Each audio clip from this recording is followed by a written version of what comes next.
이 집의 안주인은 이제부터 나야. 뭐?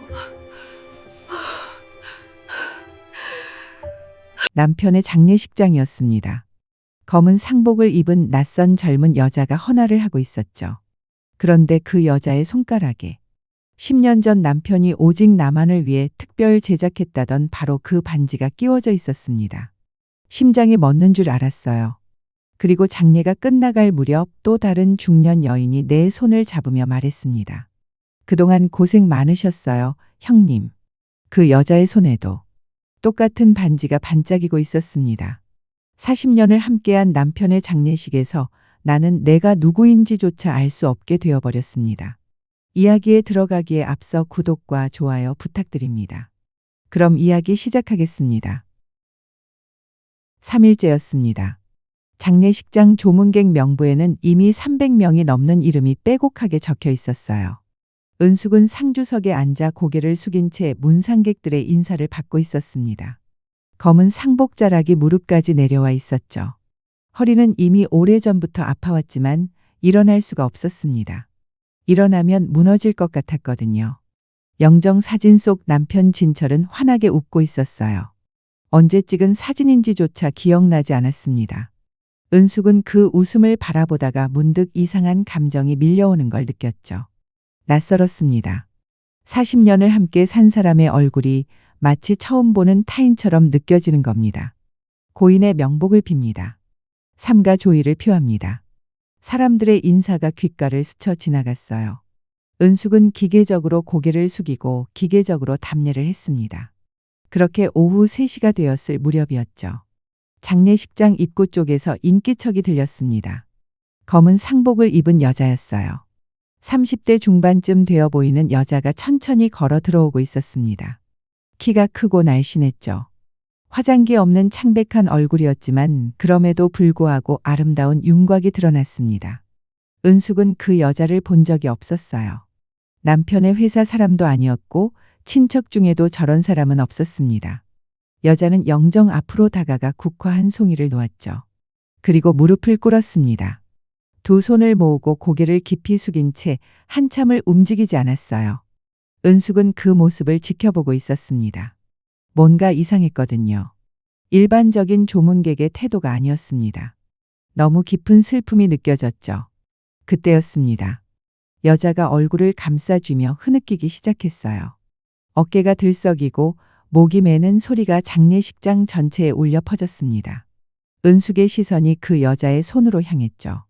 그리고 그 순간 심장이 멎는 줄 알았습니다. 여자의 왼손 약지에 반지가 끼워져 있었거든요. 은숙은 자신도 모르게 자신의 손을 내려다보았어요. 자신의 왼손 약지에도 똑같은 반지가 끼워져 있었습니다. 섬세한 꽃무늬 세공이 들어간 금반지였죠. 10년 전이었습니다. 결혼 30주년 기념일에 남편 진철이 선물했던 반지였어요. 당신만을 위해 특별히 주문 제작한 거요. 세상에 단 하나뿐인 반지라오. 남편은 그렇게 말하며 은숙의 손가락에 반지를 끼워주었죠. 은숙은 그날의 기억이 생생했습니다. 남편의 따뜻한 손길이 그의 진심 어린 눈빛이 아직도 기억났거든요. 그런데 지금 저 여자의 손에도 똑같은 반지가 있었습니다. 은숙의 손이 떨리기 시작했어요. 여자는 여전히 영정 앞에서 오열하고 있었습니다. 은숙은 천천히 자리에서 일어났죠. 다리에 힘이 들어가지 않았지만 어떻게든 걸어야 했습니다. 영정 앞으로 다가갔어요. 여자의 어깨를 살짝 건드렸습니다. 실례지만 고인과 어떤 관계이신지. 은숙의 목소리는 떨리고 있었어요. 여자가 고개를 들었습니다. 눈물로 범벅이 된 얼굴이었죠. 죄송합니다. 제가 너무.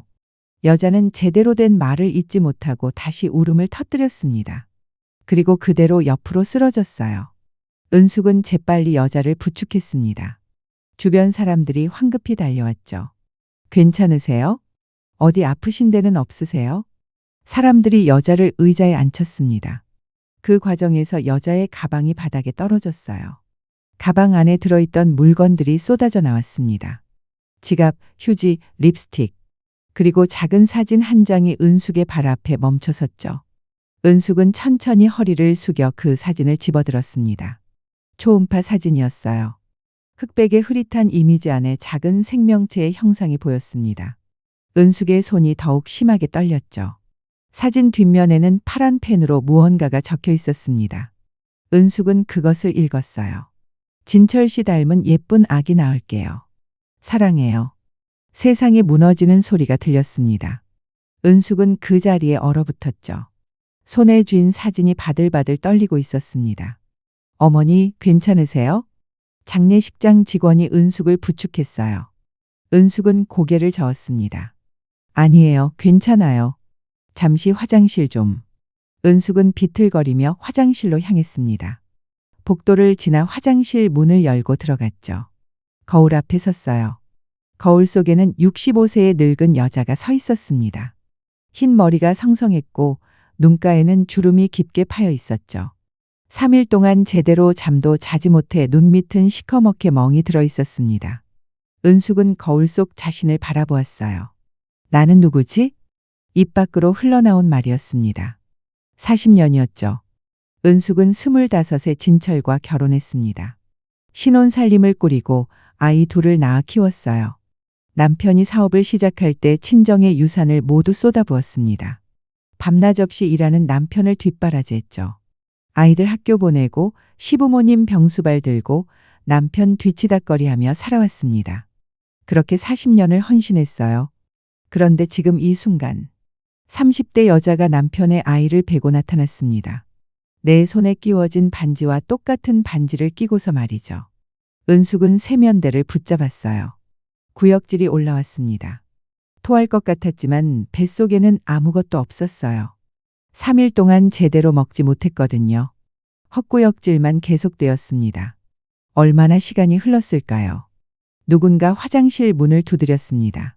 어머님, 발인 시간이 다 되었습니다. 장례지도사의 목소리였어요. 은숙은 물로 얼굴을 씻었습니다. 수건으로 얼굴을 닦고 거울을 다시 한번 보았죠. 그리고 밖으로 나왔습니다. 장례식장은 발인 준비로 분주했어요. 상여가 준비되고 사람들이 줄을 섰습니다. 은숙은 다시 상주석으로 돌아왔죠. 그런데 이상했습니다. 아까 그 젊은 여자는 보이지 않았어요. 은숙은 주변을 둘러보았습니다. 없었죠. 어디로 간 걸까요? 발인 행렬이 시작되었습니다. 연구차가 천천히 움직이기 시작했어요. 은숙은 아들, 며느리와 함께 뒤를 따라 걸었습니다. 장례식장 주차장을 지나 도로로 나왔죠. 그때였습니다. 누군가 은숙의 팔을 붙잡았어요. 은숙이 고개를 돌렸습니다. 50대 중반쯤 되어 보이는 여자였어요. 단정한 검은색 원피스를 입고 있었습니다. 짧은 머리에 화장기 없는 얼굴이었죠. 실례합니다. 여자가 말했어요. 목소리는 차분했지만 눈빛은 묘하게 흔들리고 있었습니다. 저는 고인과 인연이 있던 사람입니다.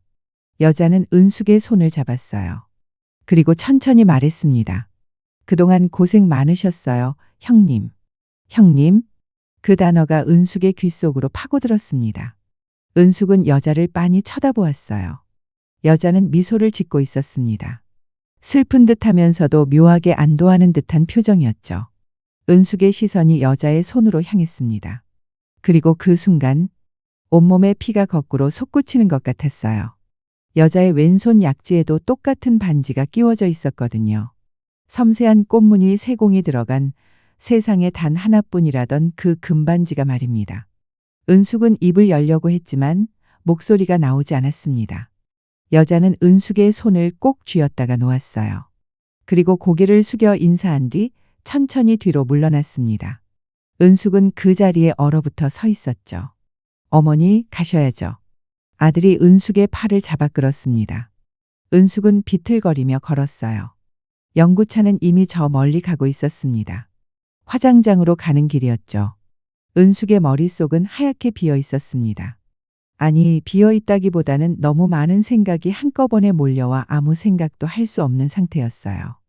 2개의 반지, 2명의 여자, 그리고 초음파 사진, 형님이라는 호칭. 화장장에 도착했습니다. 관이 화장로 앞에 놓였어요. 은숙은 마지막 작별 인사를 위해 관 앞으로 다가갔습니다. 관 뚜껑 위에는 남편의 사진이 놓여 있었죠. 환하게 웃고 있는 남편의 얼굴이었습니다. 은숙은 그 얼굴을 내려다보았어요. 이상했습니다.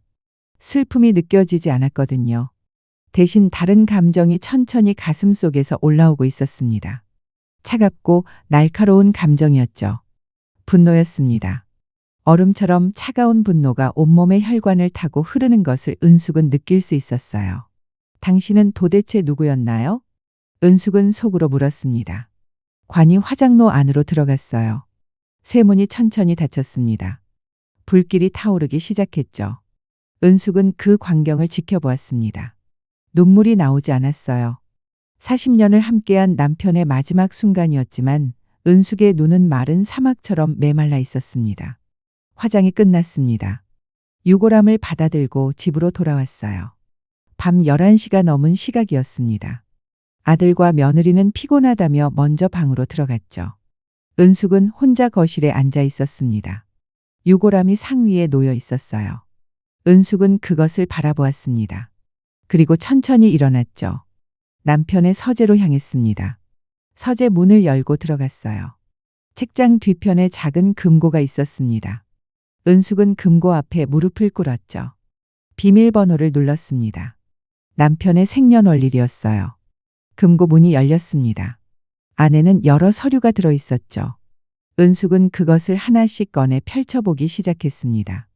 부동산 등기부등본, 통장 사본, 보험증권, 그리고 그 아래 낯선 이름이 적힌 서류가 있었습니다.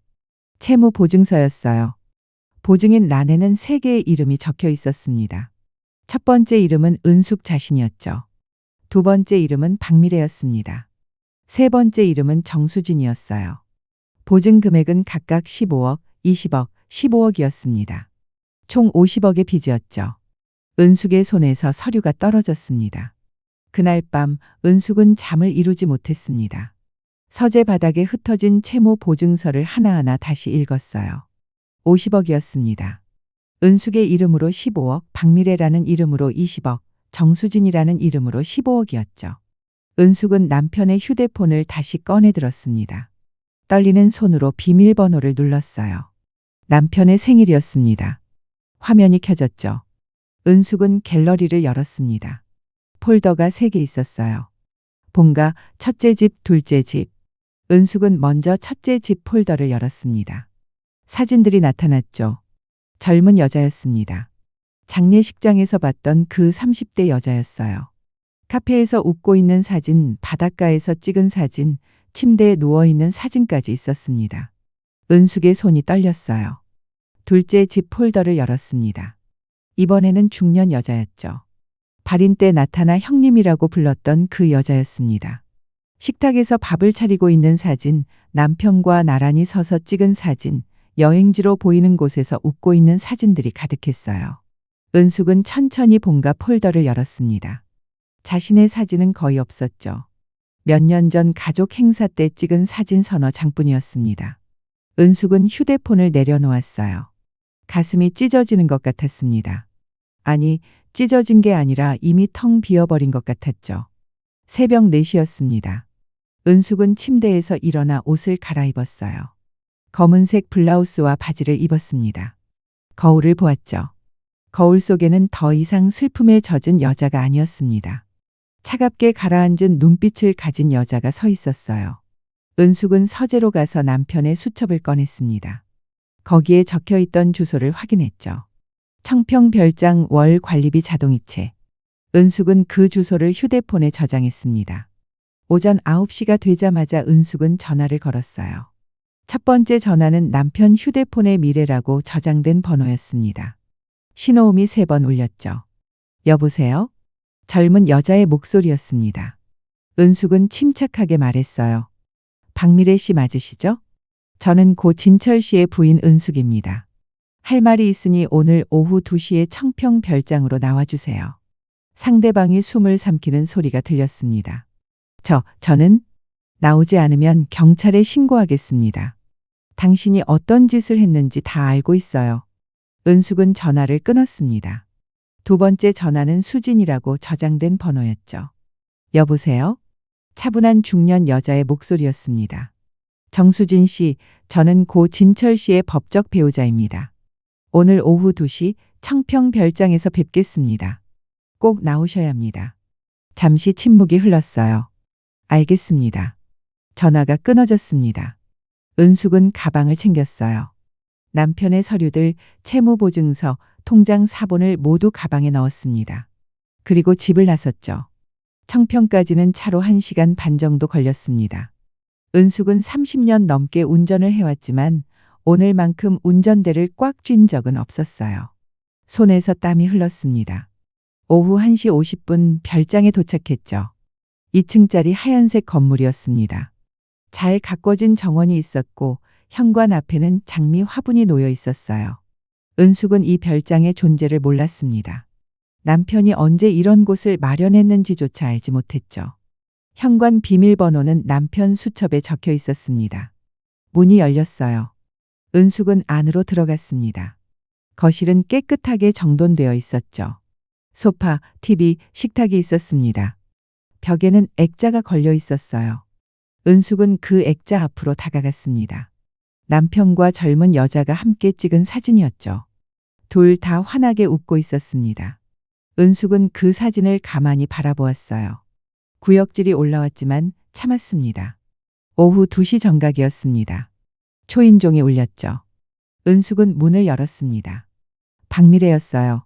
장례식장에서 봤던 그 젊은 여자였습니다. 오늘은 화장을 하고 있었죠. 들어오세요. 은숙의 목소리는 차가웠습니다.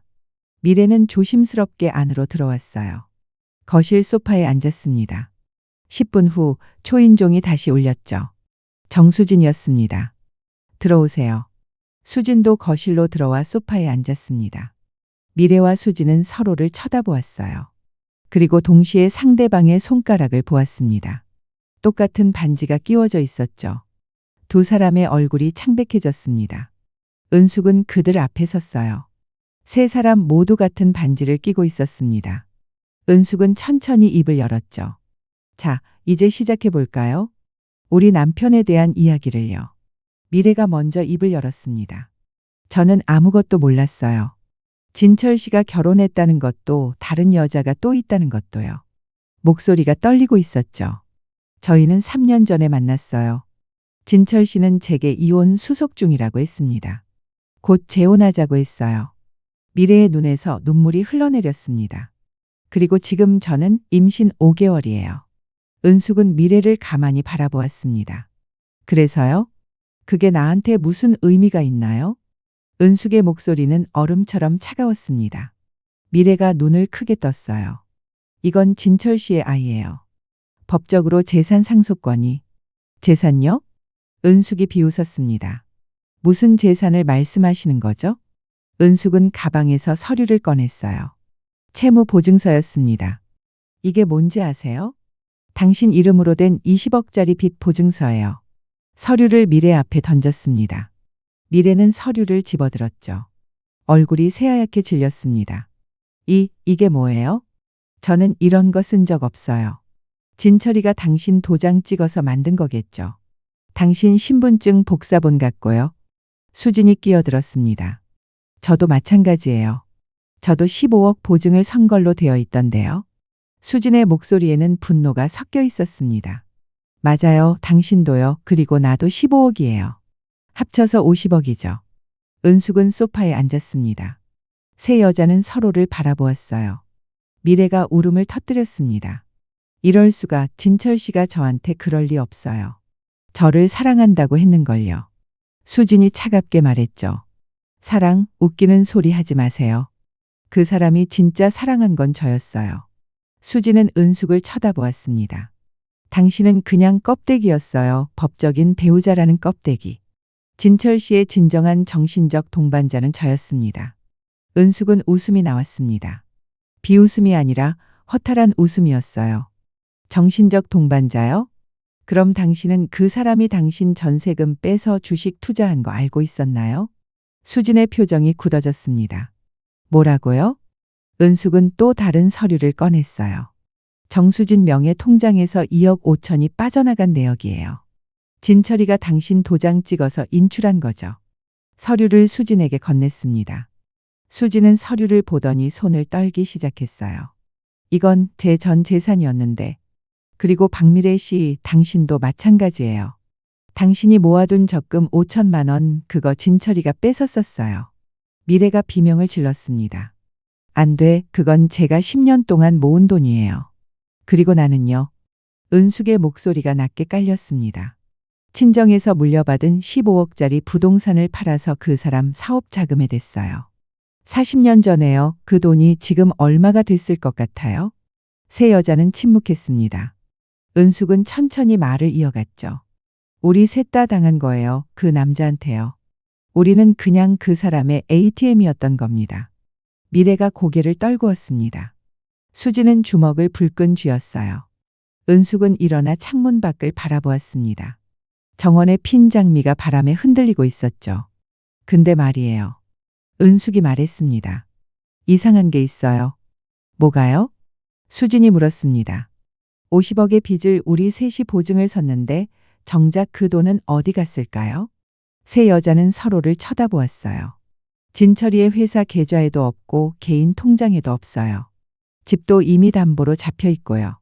은숙은 돌아섰습니다. 그 돈이 어디 갔는지 찾아야 해요. 안 그러면 우리 셋 다 파산이에요. 미래가 울먹였습니다. 어떻게 찾아요? 진철 씨는 이미 죽었는데. 죽었다고요? 은숙이 날카롭게 물었습니다. 정말 죽었을까요? 수진이 눈을 크게 떴어요. 무슨 말이에요? 우리 다 장례식장에서 봤잖아요. 관안을 직접 확인했어요? 두 사람은 대답하지 못했습니다. 은숙은 다시 가방을 뒤졌어요. 남편의 노트북을 꺼냈습니다. 켜자마자 로그인 기록이 떴죠. 이거 보세요. 진철 씨 노트북이에요. 마지막 로그인이 언제게요? 은숙이 화면을 돌려 보여줬습니다. 3일 전이에요. 장례식 당일이죠. 미래와 수진의 얼굴이 하얗게 질렸습니다. 그리고 로그인 위치가 어딘지 아세요? 은숙은 화면을 확대했어요. 태국 방콕이에요. 방 안이 조용해졌습니다. 세 여자는 서로를 바라보았죠. 은숙은 입을 열었습니다. 이제 이해가 가나요? 우리가 왜 여기 모였는지요. 은숙은 두 여자 앞에 섰어요. 우리 모두 진철한테 당했어요. 돈도 빼앗겼고 인생도 빼앗겼죠. 그런데 가만히 있을 건가요? 미래가 고개를 들었습니다. 그럼 어쩌라는 거예요? 은숙은 미소를 지었습니다. 차갑고 날카로운 미소였죠. 찾는 거예요. 그 돈을요. 그리고 그 남자가 정말 죽었는지 확인하는 거예요. 수진이 물었습니다. 우리 셋이서요? 그래요. 우리 셋이서요. 은숙은 그들을 똑바로 바라보았습니다. 살고 싶으면 내가 시키는 대로 하세요. 그날 밤부터 세 여자는 별장에서 함께 지내기 시작했습니다. 은숙은 2층 안방을 썼고 미래는 1층 작은 방을, 수지는 2층 게스트룸을 사용했어요. 첫날 밤은 누구도 잠을 이루지 못했습니다. 각자의 방에서 천장을 바라보며 앞으로 무슨 일이 벌어질지 두려워했죠. 다음 날 아침이었습니다. 은숙이 가장 먼저 일어났어요. 주방으로 내려가 냉장고를 열었습니다. 안에는 아무것도 없었죠. 은숙은 근처 마트로 나가 장을 봤습니다. 쌀, 계란, 채소, 고기를 샀어요. 별장으로 돌아와 아침 식사를 준비하기 시작했습니다. 밥을 짓고 된장찌개를 끓이고 계란말이를 부쳤죠. 식탁을 차리는 소리에 미래와 수진이 내려왔습니다. 두 사람은 놀란 표정으로 은숙을 바라보았어요. 앉으세요. 밥 먹어야죠. 은숙의 목소리는 담담했습니다. 세 사람은 식탁에 둘러앉았어요. 은숙이 밥을 퍼서 건넸습니다. 미래는 숟가락을 들었다가 내려놓기를 반복했죠. 수지는 찌개를 한 숟가락 떠서 입에 넣었습니다. 그리고 멈췄어요. 맛있네요. 수진이 중얼거렸습니다. 은숙은 대답하지 않고 묵묵히 밥을 먹었어요. 식사가 끝난 후 은숙은 두 사람을 거실로 불렀습니다. 이제부터 일을 시작할 겁니다. 은숙은 노트북을 펼쳤어요. 진철이가 거래했던 사람들 명단이에요. 사업 파트너, 투자자, 채권자까지 총 37명이에요. 화면에는 스프레드시트가 떠 있었습니다. 이름, 연락처, 관계, 마지막 거래 날짜가 정리되어 있었죠. 이 사람들 중에 진철이가 돈을 빼돌린 경로를 아는 사람이 있을 거예요. 은숙은 미래를 쳐다보았습니다. 박미래 씨, 당신은 젊잖아요. 그걸 이용하세요. 미래가 눈을 크게 떴어요. 무슨 말씀이세요? 이 남자들을 만나세요. 식사 약속을 잡고 술을 마시고 정보를 캐내는 거예요. 미래의 얼굴이 창백해졌습니다. 저는 그런 거 못해요. 못하면 50억 빚 갚으세요. 당신 혼자서요? 은숙의 목소리는 냉정했습니다. 미래는 입술을 깨물었어요. 은숙은 수진을 바라보았습니다. 정수진 씨, 당신은 진철이랑 20년을 함께 지냈다고 했죠? 그럼 그 사람 인맥을 알 거 아니에요. 수진이 고개를 끄덕였습니다. 알긴 알죠. 골프 모임, 동창회, 사업가 모임. 그 사람들한테 연락하세요. 진철이 이름으로요. 추모 모임을 연다고 하면서 만나세요. 수진이 미간을 찌푸렸어요. 그래서요? 그 사람들이 뭘 알려준다고요? 술 먹으면 말이 나오죠. 특히 죽은 사람 얘기할 때는요. 은숙은 노트북을 닫았습니다. 우리한테 시간이 없어요. 채권자들이 빚 독촉하기 전에 돈을 찾아야 해요. 미래가 떨리는 목소리로 물었습니다. 그럼 언제까지요? 한 달이요. 은숙의 대답은 단호했습니다. 그날부터 세 여자의 사냥이 시작되었습니다. 미래는 명단에 있는 남자들에게 전화를 걸기 시작했어요. 안녕하세요. 저는 고 진철 씨와 가까웠던 박미래라고 합니다. 진철 씨 이야기를 나누고 싶은데 식사 한번 하실 수 있으세요? 처음에는 거절당하는 경우가 많았습니다. 하지만 미래는 포기하지 않았어요. 목소리를 부드럽게 만들고 슬픔을 담아 말했습니다. 점차 약속이 잡히기 시작했죠. 첫 만남은 진철의 사업 파트너였던 50대 남자였습니다. 강남의 고급 레스토랑이었어요. 미래는 검은색 원피스를 입고 나갔습니다. 은숙이 빌려준 옷이었죠. 긴장하지 마세요. 그냥 밥 먹고 얘기하는 거예요. 은숙이 미래의 어깨를 토닥였습니다. 미래는 레스토랑에서 그 남자를 만났어요. 남자는 미래를 위아래로 훑어보았습니다. 진철이가 당신 같은 여자랑 알고 지냈다는 건 처음 듣는데요. 저희는 개인적으로 가까웠어요. 미래는 고개를 숙였습니다. 그래서 너무 슬퍼요. 진철 씨가 마지막에 뭔가 고민이 있었던 것 같은데 제가 도와드리지 못해서요. 남자가 와인을 한 모금 마셨습니다. 고민이요? 사업이 어려워지긴 했죠. 투자금 회수가 안 됐거든요. 투자금이요? 해외 부동산 투자였어요. 태국 쪽에다가 몇십억을 넣었는데 그게 꼬여버린 거죠. 미래는 귀를 쫑긋 세웠습니다. 태국이요? 어디쯤이에요? 방콕이었나? 정확히는 모르겠는데 진철이가 자주 거기 갔었어요. 미래는 이 정보를 머릿속에 새겼습니다. 저녁 식사가 끝난 후 미래는 별장으로 돌아왔어요. 은숙과 수진이 기다리고 있었습니다. 태국 방콕이래요. 거기 부동산 투자를 했대요. 미래가 보고했습니다. 은숙은 고개를 끄덕였어요. 노트북 로그인 기록이랑 일치하네요. 한편 수진은 진철의 골프 모임 사람들을 만나고 있었습니다. 추모 골프 모임이라는 명목으로 10명을 모았어요. 골프장 클럽하우스에서 식사를 했습니다. 진철이 형님, 정말 좋은 분이셨죠? 한 남자가 말했습니다. 근데 마지막에 좀 이상했어요. 자꾸 돈 얘기를 하더라고요. 다른 남자가 끼어들었어요. 맞아요. 저한테도 단기 투자권 있다고 돈 좀 빌려달라고 했었어요. 저도요. 근데 저는 안 빌려줬어요. 뭔가 수상했거든요. 수지는 조용히 듣고 있었습니다. 혹시 진철 씨가 돈을 어디다 쓴다고 하던가요? 글쎄요. 해외 쪽이라고만 하더라고요. 확실한 수익이 난다면서요. 수진도 이 정보를 메모했습니다. 저녁에 별장으로 돌아와 은숙에게 보고했어요. 여러 사람한테서 돈을 끌어모은 것 같아요. 전부 해외 투자 명목이었대요. 은숙은 노트북 앞에 앉아 기록을 정리했습니다. 해외 투자, 태국 방콕 부동산 단기 수익. 퍼즐 조각들이 맞춰지기 시작했죠. 일주일이 지났습니다. 세 여자는 이제 함께 살아가는데 익숙해지고 있었어요. 저녁마다 은숙은 저녁을 차렸습니다. 김치찌개를 끓이고 생선을 구워내고 나물을 무쳤죠. 미래는 설거지를 도왔고 수지는 청소를 맡았습니다. 어느 날 저녁이었어요. 은숙이 미역국을 끓이고 있었습니다. 미래가 주방으로 들어왔죠. 도와드릴까요? 미래의 목소리는 조심스러웠습니다. 괜찮아요. 거의 다 됐어요. 은숙이 대답했습니다. 미래는 잠시 망설이다가 입을 열었어요. 저 사실은요. 은숙이 불을 끄고 미래를 쳐다보았습니다. 저희 엄마가 저 어릴 때 돌아가셨어요. 그래서 제대로 된 집밥을 먹어본 적이 없거든요. 미래의 눈에 눈물이 맺혔습니다. 근데 여기 와서 이렇게 밥을 먹으니까 이상하게 마음이 편해져요. 은숙은 미래를 바라보았어요. 젊은 여자였습니다.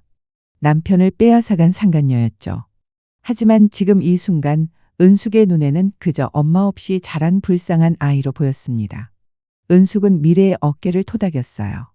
많이 먹어요. 그날 밤 수진이 은숙의 방문을 두드렸습니다. 들어와요. 은숙이 말했습니다. 수진이 들어왔어요. 손에 차 한 잔을 들고 있었습니다. 따뜻한 차 드세요. 수진이 차를 건넸습니다. 은숙은 차를 받아 한 모금 마셨어요. 캐모마일 향이 코끝에 퍼졌습니다. 고마워요. 은숙이 말했습니다. 수진은 침대 끝에 앉았어요. 저 사과하고 싶어요. 수진의 목소리는 떨리고 있었습니다. 제가 정말 잘못했어요. 진철 씨가 기혼자인 걸 알면서도 함께 지냈잖아요. 수진의 눈에서 눈물이 흘러내렸습니다. 그때는 사랑이라고 생각했어요. 진철 씨가 저를 진심으로 아낀다고 믿었거든요. 근데요? 은숙이 조용히 물었습니다. 근데 아니더라고요. 우리 모두 그냥 이용당한 거였어요. 수진은 얼굴을 감쌌습니다. 20년이에요. 제 인생에 20년을 바쳤는데 결국 남은 건 빚뿐이에요. 은숙은 수진을 바라보았습니다. 미워해야 할 사람이었죠. 하지만 지금 눈앞에 있는 건 그저 한 남자에게 속아 인생을 낭비한 불쌍한 여자였습니다. 이제라도 알았으면 됐어요. 은숙이 말했습니다. 앞으로는 누구의 그림자가 아니라 자기 이름으로 살아가세요. 수진이 고개를 끄덕였습니다. 그렇게 세 여자는 서서히 변해가고 있었어요. 적이 아니라 같은 처지의 동료가 되어가고 있었습니다. 은숙은 진철의 이메일 계정을 뒤지기 시작했습니다. 비밀번호는 남편의 생일과 전화번호를 조합해 여러 번 시도했어요. 10번째 시도에서 계정이 열렸습니다. 수천 개의 이메일이 있었죠. 은숙은 방콕을 검색했습니다. 17개의 이메일이 나왔어요. 그중 하나를 열었습니다. 부동산 중개인이 보낸 메일이었습니다. 방콕 시내 콘도미니엄 계약서가 첨부되어 있었죠.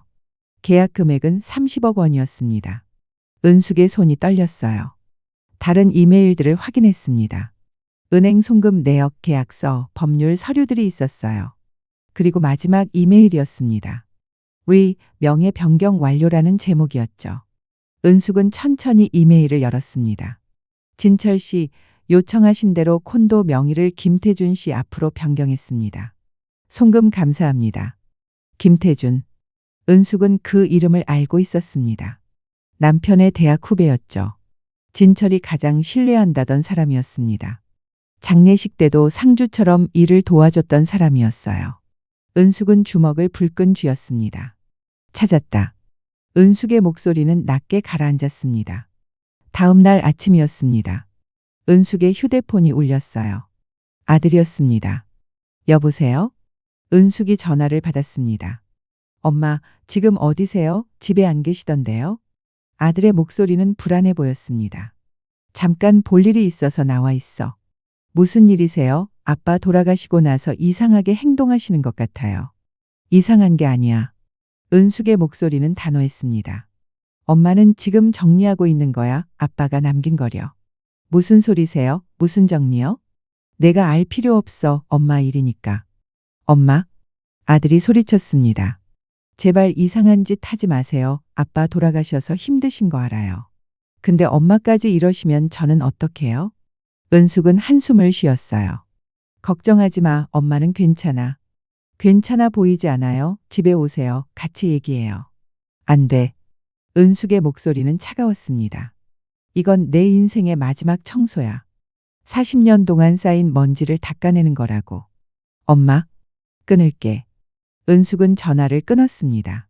미래가 계단을 내려오고 있었어요. 은숙의 표정을 보고 조심스럽게 물었습니다. 괜찮으세요?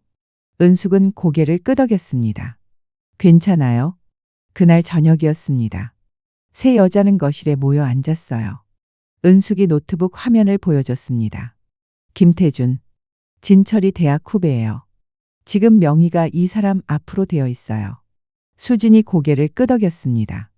저도 그 사람 알아요. 진철 씨가 동생처럼 아꼈던 사람이죠. 그 동생이 30억을 가로챈 거예요. 미래가 입을 벌렸습니다. 그럼 진철 씨랑 짜고 한 거예요? 그럴 거예요. 은숙은 김태준의 주소를 검색했습니다. 서울 한남동이었죠. 내일 이 사람을 만나러 갈 거예요. 은숙은 두 여자를 바라보았습니다. 혼자 갈게요. 당신들은 여기 있어요. 미래가 물었습니다. 왜요? 같이 가면 안 돼요? 이건 제가 직접 해야 할 일이에요. 은숙의 목소리는 단호했습니다. 다음 날 오후였습니다. 은숙은 혼자 한남동의 고급 빌라 앞에 섰어요. 깊은 숨을 들이마셨습니다. 그리고 초인종을 눌렀죠. 누구세요? 남자의 목소리가 들렸습니다. 저 은숙이에요. 진철 씨 아내요. 잠시 침묵이 흘렀습니다. 잠시만요. 문이 열렸어요. 40대 중반으로 보이는 남자가 나왔습니다. 깔끔한 셔츠에 면바지를 입고 있었죠. 형수님, 무슨 일이세요? 김태준이 당황한 표정으로 물었습니다. 들어가서 얘기할까요? 은숙의 목소리는 차분했습니다. 김태준은 망설이다가 문을 열어줬어요. 은숙이 안으로 들어갔습니다. 거실은 넓고 화려했어요. 고급 가구들이 배치되어 있었고 벽에는 비싼 그림이 걸려 있었습니다. 은숙은 소파에 앉았어요. 김태준은 맞은편 소파에 앉았죠. 형수님, 그런데 갑자기 무슨 일로? 태준 씨, 진철 씨가 당신 명의로 방콕에 콘도 하나 샀던데요? 은숙이 말을 끊었습니다. 김태준의 얼굴이 굳어졌습니다. 그게 30억짜리요. 은숙은 가방에서 서류를 꺼냈습니다. 명예 변경 서류였어요. 김태준의 이마에 땀이 맺혔습니다. 형수님, 그건 진철이 형이 부탁해서. 부탁이요? 은숙이 비웃었습니다. 죽은 사람이 부탁을 했다고요? 죽기 전에요. 혹시 모를 상황에 대비해서 명의를 빌려달라고. 그래서 빌려줬어요? 네, 형을 믿었으니까요. 은숙은 천천히 일어났습니다. 김태준에게 다가갔어요. 근데 이상한 게 있어요. 은숙의 목소리가 낮게 깔렸습니다. 진철이가 죽고 나서도 그 콘도에서 누군가 살고 있더라고요. 관리비도 계속 나가고 있고요. 김태준이 뒤로 물러났습니다. 그건 누가 살고 있어요? 혹시 진철이요? 아니에요. 김태준이 소리쳤습니다. 은숙은 김태준을 똑바로 쳐다보았어요. 거짓말하지 마세요. 진철이 살아있죠? 김태준은 입을 다물었습니다. 은숙은 다시 한번 물었습니다. 어디 있어요?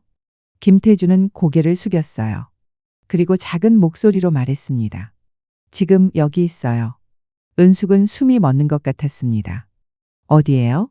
김태준이 2층을 가리켰습니다. 위에요. 은숙은 계단으로 향했습니다. 천천히 한 계단씩 올라갔어요. 손이 떨렸습니다. 2층에 도착했죠. 복도 끝에 방문이 하나 있었습니다. 은숙은 그 문 앞에 섰어요.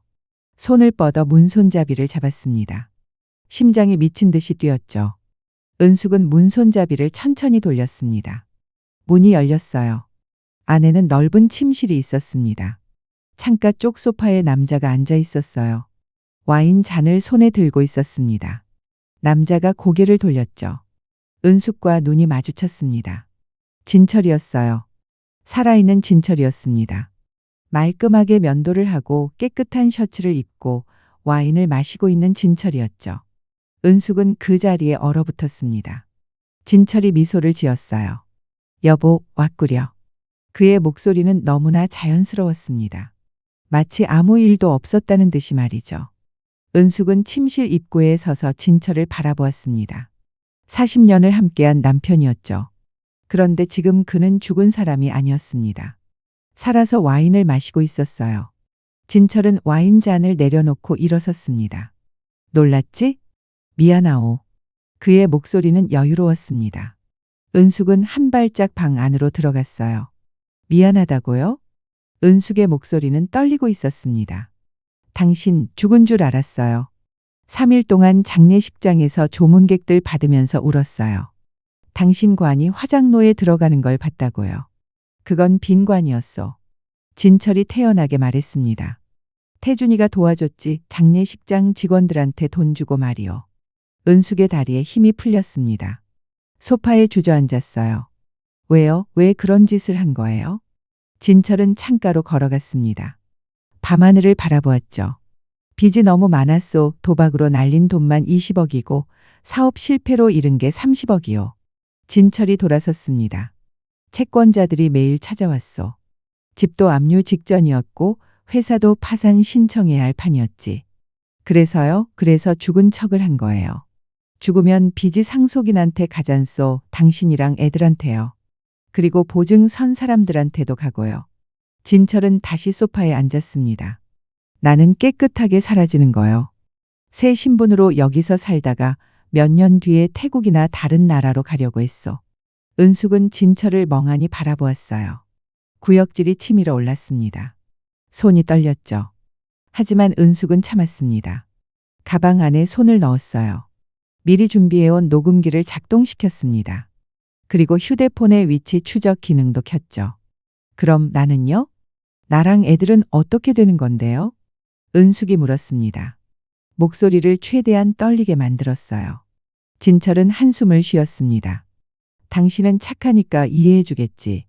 당신이 빚을 떠안는 건 억울하겠지만 어쩔 수 없어. 어쩔 수 없다고요? 그리고 그 여자들 있잖소. 미래랑 수진이요. 그 여자들은 돈으로 해결하면 돼요. 진철이 말했습니다.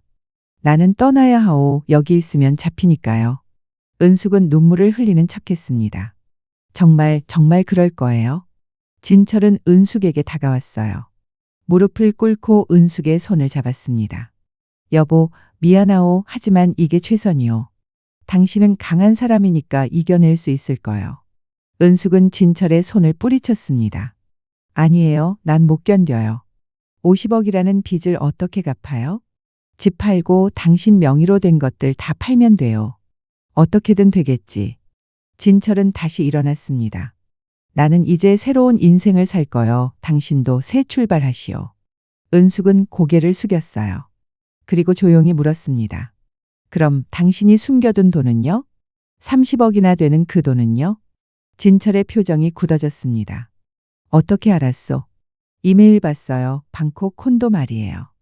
은숙이 고개를 들었습니다. 진철은 혀를 찼어요. 그걸 찾아냈구만.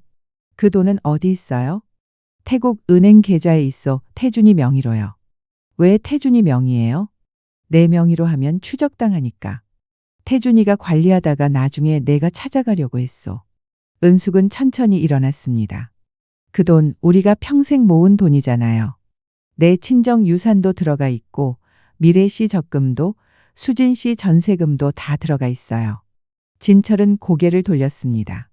어쩔 수 없었소. 살기 위해서였소. 당신 혼자 살기 위해서 우리 모두를 죽인 거네요. 은숙의 목소리는 차갑게 가라앉았습니다. 진철이 은숙을 쳐다보았어요. 뭐라고요? 당신은 괴물이에요. 은숙이 말했습니다. 40년을 속이고 새 여자를 이용하고 애들까지 빚더미에 앉히고.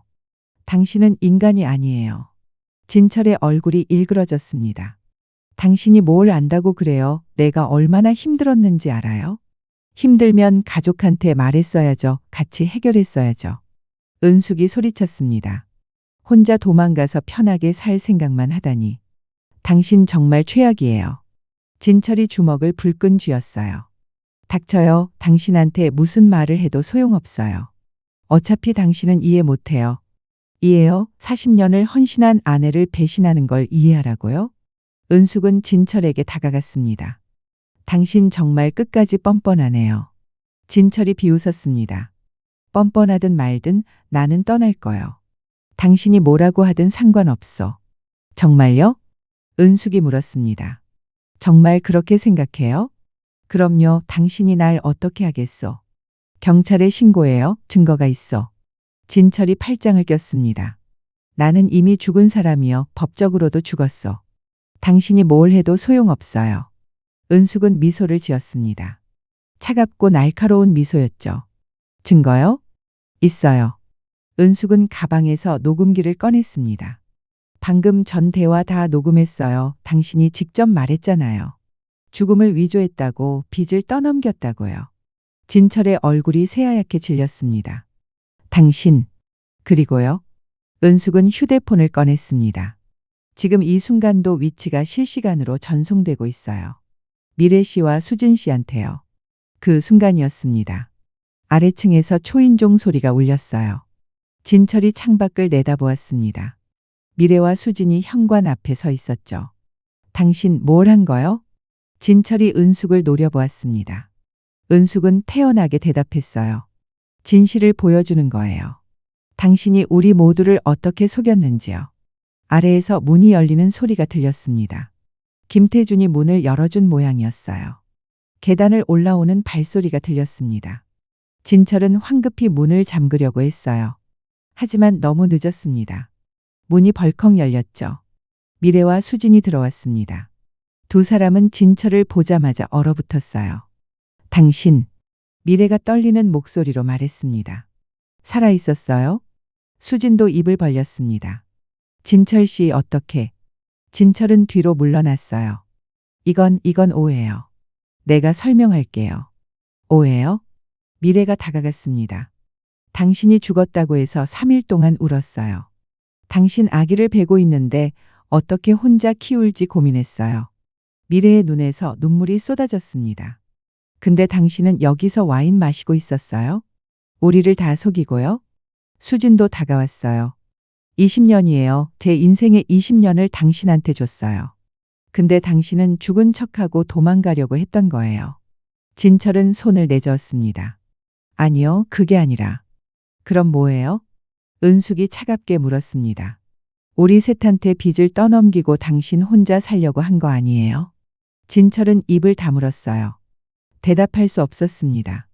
미래가 진철의 멱살을 잡았습니다. 당신 정말 최악이에요. 어떻게 이럴 수 있어요? 나요? 진철이 미래를 밀쳤습니다. 미래가 뒤로 비틀거렸어요. 수진이 미래를 부축했습니다. 조심해요. 임신 중이잖아요. 수진이 진철을 노려보았습니다. 당신 정말 인간 말종이네요.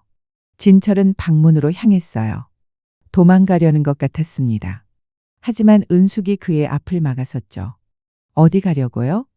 비켜요. 진철이 소리쳤습니다. 안 비켜요.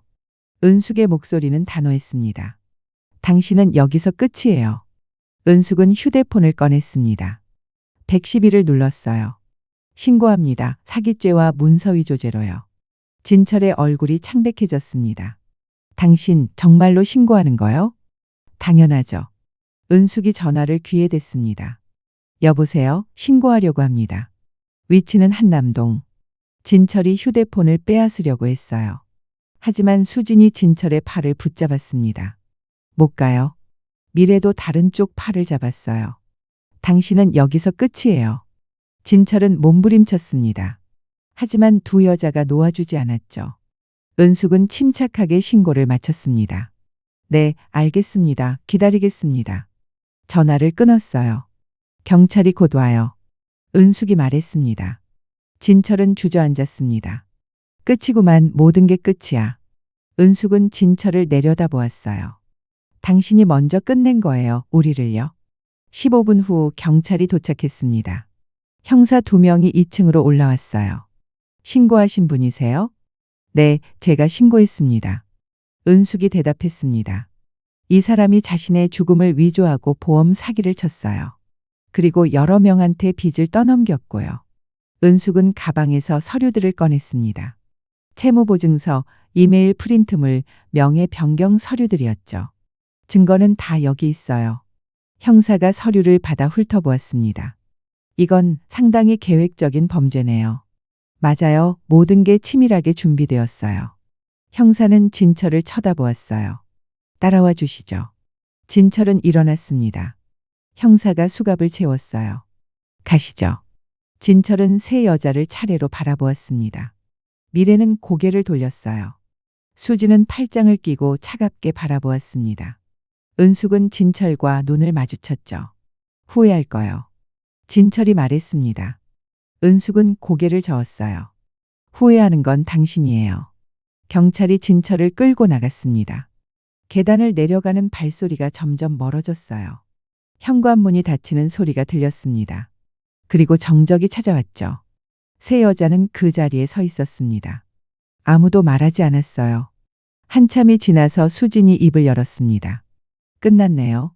네, 끝났어요. 은숙이 대답했습니다. 미래가 소파에 주저앉았어요. 믿기지 않아요. 이 모든 게요. 은숙도 소파에 앉았습니다. 수진도 옆에 앉았죠. 세 여자는 한동안 아무 말 없이 앉아 있었습니다. 밖에서 경찰차 사이렌 소리가 멀어져 갔어요. 다음 날이었습니다. 은숙은 변호사 사무실에 있었어요. 변호사가 서류를 정리하며 말했습니다. 남편분이 숨겨둔 자산은 전부 압류할 수 있습니다. 불법으로 취득한 재산이니까요. 얼마나 되나요? 태국 계좌에 있는 돈이 약 28억 그리고 콘도 시가가 30억 정도 됩니다. 합치면 58억이에요. 은숙은 고개를 끄덕였습니다. 빚이 50억이니까 남는 게 8억이네요. 네, 그렇습니다. 그 돈은 부인께 돌아갑니다. 변호사가 말했습니다. 다만 절차가 좀 복잡하긴 해요. 태국 당국과 협조해야 하니까요. 얼마나 걸리나요? 6개월에서 1년 정도요. 은숙은 한숨을 쉬었어요. 알겠습니다. 은숙은 변호사 사무실을 나왔습니다. 차에 올라탔죠. 운전대를 잡고 한참을 멍하니 앉아 있었습니다. 40년이었어요. 40년을 함께 산 남편이 감옥에 갔습니다. 그리고 그 남편은 처음부터 은숙을 사랑하지 않았던 것 같았죠. 은숙은 눈물이 날 것 같았지만 나오지 않았습니다. 이미 눈물이 다 말라버린 것 같았어요. 은숙은 시동을 걸었습니다. 별장으로 향했죠. 별장에 도착하니 미래와 수진이 짐을 싸고 있었습니다. 가시는 거예요? 은숙이 물었습니다. 미래가 고개를 끄덕였어요. 네, 이제 집으로 돌아가야죠. 수진도 말했습니다. 저도 제 자리로 돌아가야 할 것 같아요. 은숙은 두 사람을 바라보았어요. 앞으로 어떻게 하실 거예요? 미래가 배를 쓰다듬었습니다. 아기는 낳을 거예요.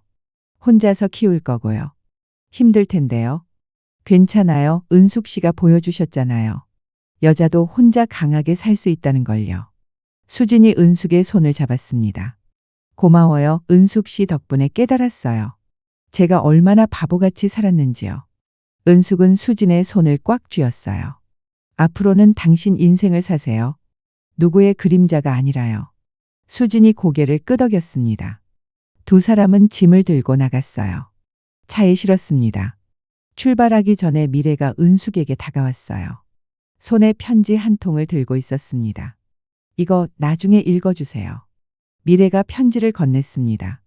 은숙은 편지를 받았어요. 고마웠어요, 은숙 씨. 정말로요? 미래가 인사를 하고 차에 올라탔습니다. 두 대의 차가 별장을 떠났죠. 은숙은 혼자 별장에 남았습니다. 거실 소파에 앉아 미래가 준 편지를 펼쳤어요. 편지에는 이렇게 적혀 있었습니다. 은숙 씨께. 제가 당신한테 얼마나 큰 상처를 줬는지 알아요. 용서받을 수 없다는 것도 알고요. 하지만 당신 덕분에 저는 다시 시작할 용기를 얻었어요. 제 아이는 당신처럼 강한 여자로 키울게요. 고맙습니다. 미래올림. 은숙은 편지를 접었습니다. 창밖을 바라보았어요. 해가 지고 있었습니다. 은숙은 천천히 자신의 손을 내려다보았죠. 왼손 약지에 끼워진 반지가 있었습니다. 10년 전 남편이 선물했던 그 반지였어요. 은숙은 반지를 빼냈습니다. 손에 쥐고 한참을 바라보았죠. 그리고 창문을 열었습니다. 밖으로 던졌어요. 반지는 공중에서 반짝이다가 정원 어딘가로 떨어졌습니다. 은숙은 창문을 닫았어요. 이제 시작이었습니다. 진짜 은숙의 인생이 말이죠. 한 달이 지났습니다. 진철의 재판이 시작되었어요. 은숙은 법정의 증인으로 출석했습니다. 검은색 정장을 입고 증인석에 섰죠. 판사가 물었습니다. 피고인과의 관계를 말씀해 주세요. 40년간 혼인 관계를 유지했던 배우자입니다. 은숙의 목소리는 담담했습니다. 피고인이 죽음을 위조한 사실을 언제 알게 되셨습니까? 장례식 후 한 달 뒤에 알게 됐습니다. 직접 찾아가서 확인했어요. 은숙은 진철을 쳐다보지 않았습니다. 진철은 피고인석에 고개를 숙이고 앉아 있었어요. 재판은 3시간 동안 진행되었습니다. 증거 서류가 제출되고 증인들이 차례로 증언했죠. 결국 판사는 징역 7년을 선고했습니다. 사기죄, 문서위조죄, 보험사기죄가 인정된 겁니다. 은숙은 법정을 나왔어요. 복도에서 깊은 숨을 들이마셨습니다. 이제 정말 끝이었죠. 다음 날이었습니다. 은숙은 변호사 사무실로 갔어요. 자산 환수 절차가 완료됐습니다. 변호사가 말했습니다. 태국 계좌에서 28억, 콘도 매각 대금 30억, 합계 58억입니다. 변호사가 서류를 건넸어요. 여기서 빚 50억을 청산하면 8억이 남습니다. 은숙은 서류를 받아들었습니다. 고생하셨어요. 아닙니다. 부인께서 고생하셨죠. 은숙은 변호사 사무실을 나왔습니다. 차에 올라타 명단을 꺼냈어요. 남편 진철에게 피해를 입은 사람들의 명단이었습니다. 사업 파트너 5명, 투자자 12명, 채권자 8명, 총 25명이었죠. 은숙은 그들에게 전화를 걸기 시작했습니다. 여보세요. 고 진철의 부인 은숙입니다. 남편이 끼친 피해에 대해 보상하고자 연락드렸습니다. 하루 종일 전화를 걸었어요. 어떤 사람은 거절했고 어떤 사람은 고맙다고 했습니다. 결국 은숙은 8억 중 5억을 보상금으로 나눠줬어요. 남은 돈은 3억이었습니다. 한 달 후였습니다. 은숙은 서울 외곽의 작은 상가 앞에 섰어요. 미래가 나와 있었습니다. 배가 많이 불러 있었죠. 은숙 씨, 오셨어요? 미래가 반갑게 인사했습니다. 네, 어떻게 지내세요? 덕분에 잘 지내고 있어요. 미래는 옆 상가를 가리켰습니다. 여기 임대료가 적당해서요. 곧 옷가게를 열려고 해요. 은숙은 상가 안을 둘러보았어요. 아직 비어 있었지만 깨끗하게 청소되어 있었습니다. 자본금은 충분해요? 아직 부족해요. 진철 씨가 빼간 적금이 5천만 원이었는데 그게 없으니. 은숙은 가방에서 봉투를 꺼냈습니다. 이거 받으세요. 봉투 안에는 수표가 들어 있었어요. 5천만 원이었습니다. 미래가 눈을 크게 떴어요. 이건 뭐예요? 당신 적금이요. 돌려받은 거예요. 하지만 아이 잘 키우세요. 아이만큼은 죄짓지 않게 키우라고요. 은숙이 말했습니다. 미래의 눈에 눈물이 고였어요. 고맙습니다. 정말 고맙습니다. 이제 우리 인연은 여기까지예요. 은숙이 말했습니다. 앞으로 서로 연락하지 말아요. 각자의 길을 가는 거예요. 미래가 고개를 끄덕였습니다. 알겠어요. 은숙 씨도 행복하세요. 은숙은 상가를 나왔습니다. 뒤돌아보지 않았어요. 일주일 후였습니다. 은숙은 강원도의 작은 절을 찾아갔어요. 수진이 머물고 있다는 소식을 들었습니다. 절 입구에서 수진을 만났죠. 수진은 회색 승복을 입고 있었습니다. 머리는 짧게 자르고 화장기 없는 얼굴이었어요. 은숙 씨. 수진이 놀란 표정으로 다가왔습니다. 어떻게 여기까지? 당신 소식을 들었어요. 절에 들어갔다고요. 수진은 고개를 숙였습니다. 제가 지은 죄가 너무 커서요. 참회하고 싶었어요. 은숙은 수진을 바라보았어요. 죄는 뉘우치면 되는 거예요. 하지만 인생은 살아야 하잖아요. 은숙은 봉투를 꺼냈습니다. 당신 전세금 2억 5천 여기 있어요. 수진이 깜짝 놀랐어요. 이걸 어떻게? 진철이가 빼간 돈 돌려받았어요. 당신 몫이에요. 수진은 고개를 저었습니다. 받을 수 없어요. 제가 무슨 자격으로? 자격이고 뭐고 없어요. 그냥 당신 돈이에요. 은숙이 수진의 손에 봉투를 쥐어줬습니다. 절에서 나올 때 이걸로 새 출발하세요. 다시는 누군가의 그림자로 살지 말고요. 수진의 눈에서 눈물이 흘러내렸습니다. 은숙 씨, 죄송해요. 정말 죄송해요. 이제 그만해요. 사과는 충분히 받았어요. 은숙은 수진의 어깨를 토닥였습니다. 건강하게 사세요. 은숙은 절을 나왔어요. 산길을 걸어 내려가며 고개를 들어 하늘을 바라보았습니다. 가을 하늘이 맑고 높았죠. 은숙은 깊은 숨을 들이마셨습니다. 마음이 한결 가벼워진 것 같았어요. 집으로 돌아왔습니다. 40년을 살았던 그 집이었죠. 은숙은 집 안을 천천히 돌아다녔습니다. 거실, 주방, 안방, 서재. 모든 공간에 추억이 서려 있었어요. 하지만 이제 그 추억들은 은숙을 묶어두는 사슬이 아니었습니다. 은숙은 부동산에 전화를 걸었어요. 여보세요. 집을 내놓으려고 하는데요. 부동산 중개인이 다음날 왔습니다. 집을 둘러보고 시세를 알려줬죠. 이 정도면 12억은 받을 수 있을 것 같습니다. 금매로 내놓을게요. 10억에요. 그럼 금방 팔릴 겁니다. 일주일 후 집이 팔렸습니다. 매수인은 젊은 부부였어요. 은숙은 그들에게 집 열쇠를 건넸습니다. 행복하게 사세요. 은숙이 말했습니다. 젊은 아내가 밝게 웃었어요. 감사합니다. 정말 좋은 집이에요. 은숙은 짐을 쌌습니다. 필요한 것만 골랐어요. 옷 몇 벌, 책 몇 권, 그리고 오래된 미대 졸업장. 나머지는 다 버렸습니다. 가구도, 식기도, 이불도. 새로 시작하려면 가벼워야 했거든요. 은숙의 아들이 찾아왔습니다. 엄마, 정말 집을 파신 거예요? 아들의 목소리는 당황스러워 보였습니다. 그래, 팔았어. 그럼 그 돈은요? 당연히 우리한테 주시는 거죠? 아들의 아내도 옆에서 거들었어요. 어머님, 저희도 애들 키우는 게 힘들어요. 좀 도와주셔야죠. 은숙은 그들을 차분하게 바라보았습니다. 안 돼.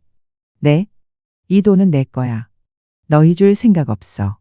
아들이 목소리를 높였어요. 엄마, 무슨 소리예요? 저는 엄마 아들이잖아요. 맞아, 넌 내 아들이지. 그래서 뭐? 은숙의 목소리는 차갑게 가라앉았습니다. 40년 동안 나는 너희 아버지 뒷바라지하고 너희 키우느라 내 인생을 다 바쳤어. 내가 하고 싶었던 건 하나도 못했지. 하지만 이제는 내가 살 차례야. 너희들의 삶은 너희가 책임져라. 은숙은 아들을 똑바로 쳐다보았어요. 유산은 없어. 단 한 푼도 안 줄 거야. 아들과 며느리는 할 말을 잃었습니다. 결국 그들은 아무 말 없이 돌아갔어요. 은숙은 혼자 남았습니다. 짐을 다 싸고 집을 마지막으로 둘러보았죠. 그리고 문을 잠그고 나왔습니다. 뒤돌아보지 않았어요. 한 달 후였습니다. 은숙은 경기도 외곽의 작은 시골 마을에 있었어요. 단층 집이었습니다. 작은 정원이 있고 뒤편에는 작은 창고가 있었죠. 은숙은 그 창고를 화실로 개조했습니다. 벽을 하얗게 칠하고 큰 창문을 달았어요. 이제를 세우고 물감을 정리했습니다. 40년 만에 다시 잡는 붓이었죠.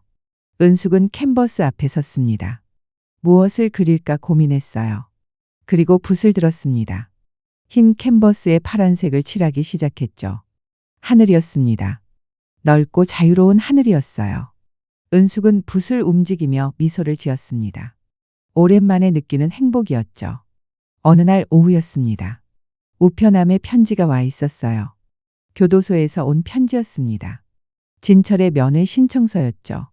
은숙은 편지를 뜯지도 않고 쓰레기통에 버렸습니다. 다음 주에도 똑같은 편지가 왔어요. 또 버렸습니다. 그 다음 주에도 그 다음 주에도 편지가 왔죠. 은숙은 매번 버렸습니다. 한 번도 읽지 않았어요. 대신 은숙은 법원에 이혼 소송을 제기했습니다. 변호사가 모든 절차를 진행했죠. 진철은 동의했습니다. 6개월 후 이혼이 확정되었어요. 은숙은 호적 등본을 받아들고 한참을 바라보았습니다. 배우자 없음. 그 글자가 은숙을 자유롭게 만들었어요. 봄이 왔습니다. 은숙은 정원에 꽃을 심었어요. 장미, 튤립, 수선화를 심었습니다. 매일 아침 물을 주고 잡초를 뽑았죠. 꽃들이 하나둘 피어나기 시작했습니다. 은숙은 화실에서 그림을 그렸어요. 하루에 서너 시간씩 붓을 들었습니다. 풍경화도 그리고 정물화도 그렸죠. 그림을 그리는 동안에는 아무 생각도 나지 않았습니다. 오직 색과 형태만 존재했어요. 어느 날 오후였습니다. 은숙은 서재 책상 서랍을 정리하고 있었어요. 오래된 서류들이 쌓여 있었습니다. 그 중에서 낡은 졸업장을 발견했죠. 미술대학 졸업장이었습니다. 은숙은 졸업장을 꺼내 먼지를 털어냈어요. 45년 전에 받은 졸업장이었습니다. 결혼하고 나서 한 번도 꺼내본 적이 없었죠.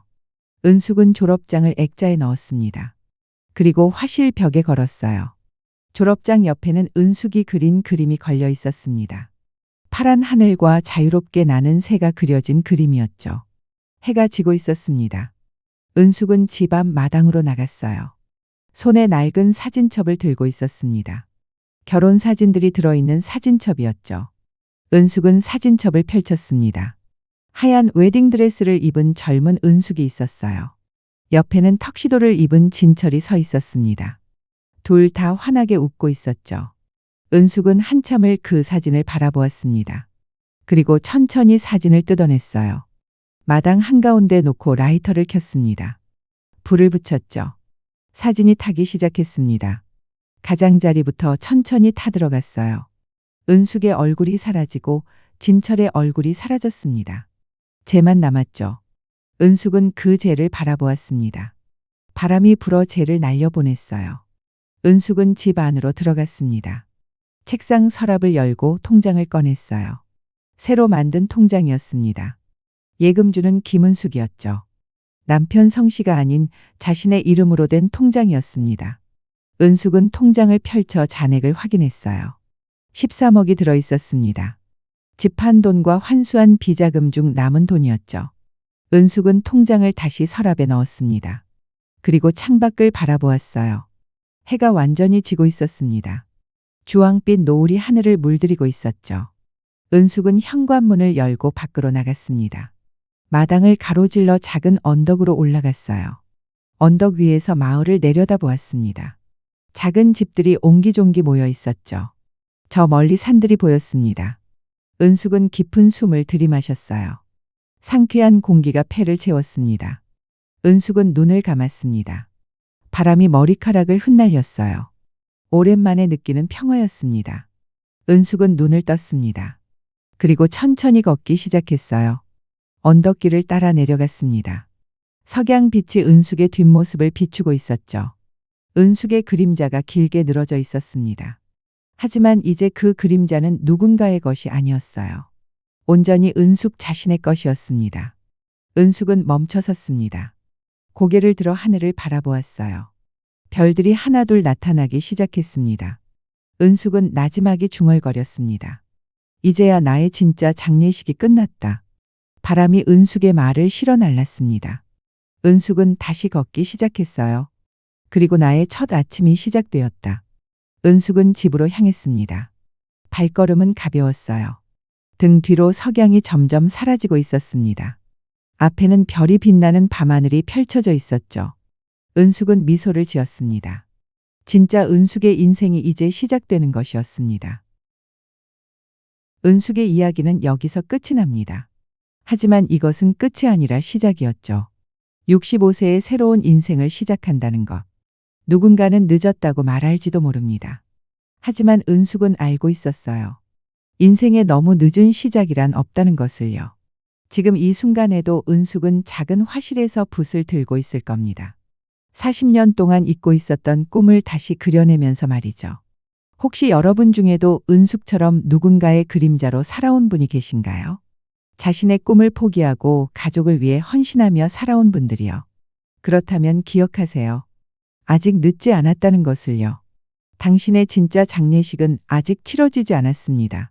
그리고 당신의 첫 아침은 지금부터 시작될 수 있습니다. 은숙이 그랬던 것처럼요. 용기를 내세요. 당신도 할 수 있습니다.